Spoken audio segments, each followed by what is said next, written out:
Welcome to the Amateur Traveler Video Edition. I'm your host, Chris Christensen, and this very soggy landscape is Costa Rica. This particular area is north of the Puerto Limon on the Caribbean side, and this, as you can tell, is the rainier portion of Costa Rica.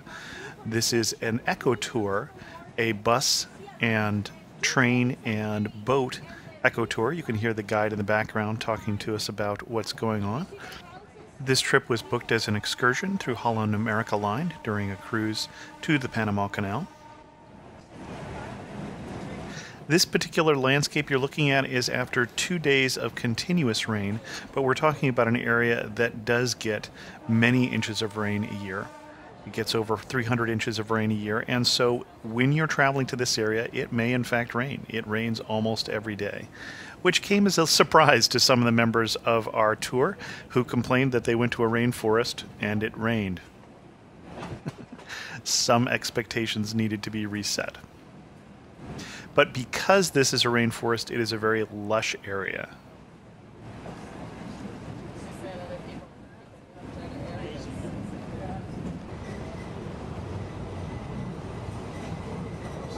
You'll hear more from the guide that we had on this particular trip later on, but I should say we were provided with a very knowledgeable guide who told us not only about the agriculture and the animals that we would see in the rainforest, but also the history and the economics of Costa Rica. So that portion of the trip was very enjoyable.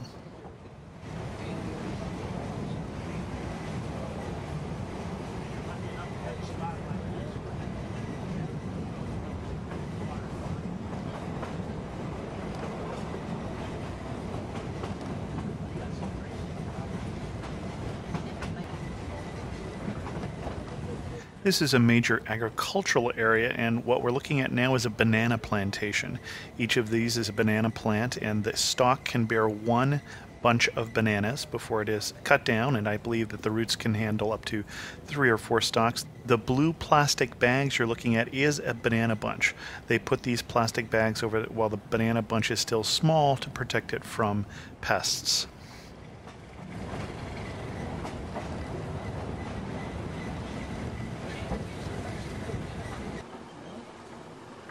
And at the end of the train ride, we did tour a banana processing area before we went on to the boat ride through more of the rainforest itself. Okay, that's a mangrove forest. Mangrove trees, they grow only in tropical, subtropical areas. They are highly endangered because, well, sometimes when they think about swampy areas, they switch that with tropical diseases. Long time ago, they were cutting them down. Later, well, they were cutting them down to make charcoal out of them. You can also extract tannins from the bark for tanning leather.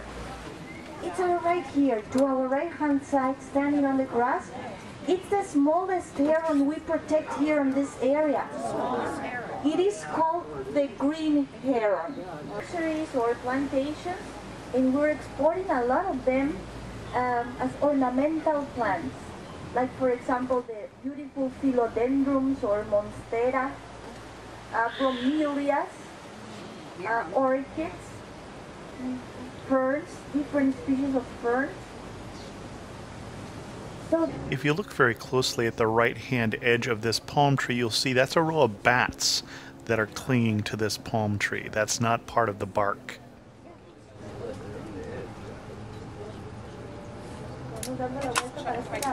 Most of the animals, being nocturnal, were not out except for a lot of the birds.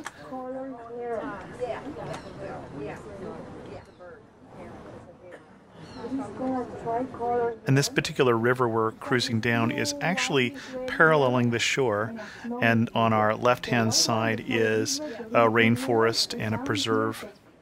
And then on our right-hand side, actually, there's an area that will go over to the beach. But at daytime they disperse to different feeding areas.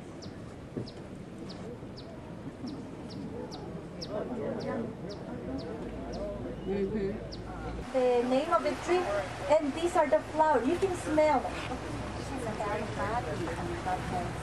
There you can smell them. That's the base of some, different perfumes, but... And then in this particular tree, if you look closely, you can see toucans.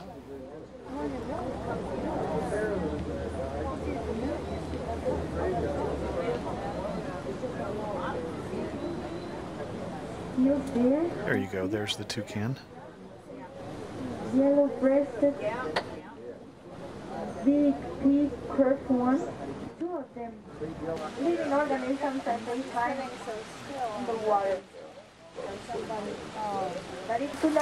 And now we're cruising back and heading back towards the dock, and you can see that past this area, this grassy park-like area, is actually where the beach is. So there's some parkland here, and then the beach would be on the other side.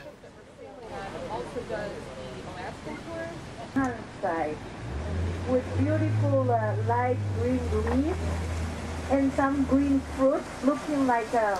And this gives you an idea what tropical Costa Rica looks like. For more episodes of the video edition of the Amateur Traveler or the weekly audio edition, check out amateurtraveler.com. And as always, thanks so much for watching.